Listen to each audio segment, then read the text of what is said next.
Retour en Belgique avec cette expérience test menée à Neufchâteau. Les canettes y sont consignées 5 cents en échange d'une canette. C'est une manière bien sûr de décourager certains de les jeter au bord des routes par exemple. Si le système fonctionne, il pourra être généralisé. Voyons donc comment ça se passe jusqu'à présent avec Juliette Pitichi. Elle s'est rendue sur place. Jeter une canette, ça prend quelques secondes. Mais pour qu'elle disparaisse dans la nature, il faudra au moins 50 ans. Problème, des canettes, on en retrouve partout le long des routes.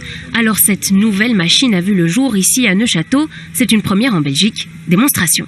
Je dépose la canette dans cette ouverture. La canette est absorbée par la machine, elle est compactée par la machine et stockée dans cette machine. Alors une fois que j'ai déposé mes canettes ramassées dans la nature, eh bien j'appuie sur le ticket. Voilà, donc un ticket va sortir de la machine. Ce ticket, il faut le scanner avec son smartphone, une technique que tout le monde ne maîtrise pas. Il y a 2 dispositifs. Il y a effectivement le scan d'un code barre, mais il y a la possibilité d'inscrire en fait un code que l'on retrouve également ici. Vous voyez ici un code avec un certain nombre de chiffres que vous pouvez inscrire dans la plateforme primedeRetour.be.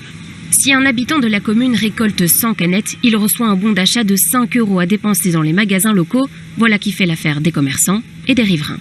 Je pense que les gens sont déjà intéressés parce qu'ils nous en parlent déjà.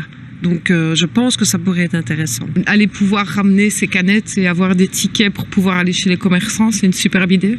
Si ça permet au moins d'avoir moins de canettes le long des routes, ce sera un plus pour notre nature, notre région. 24 communes wallonnes participent à ce projet pilote, un projet en discussion depuis 10 ans. Et s'il a fallu si longtemps, c'est parce qu'il y avait des réticences. Il y a eu une certaine réticence du secteur des déchets. Il y a une certaine réticence de certains acteurs politiques qui sont toujours à l'âge de la préhistoire avec des sacs contenant des détritus. Nous avons ici en Luxembourg une ardeur d'avance et cette ardeur, c'est le tri sélectif. Et nous avons pu constater qu'en sensibilisant la population, il y avait moyen de pouvoir aussi éviter que les déchets ne se retrouvent le long des routes. Le projet va s'étendre aussi en Flandre. Dans 2 ans, il faudra faire le bilan et voir si ces nouvelles machines ont eu des canettes à se mettre sous la dent.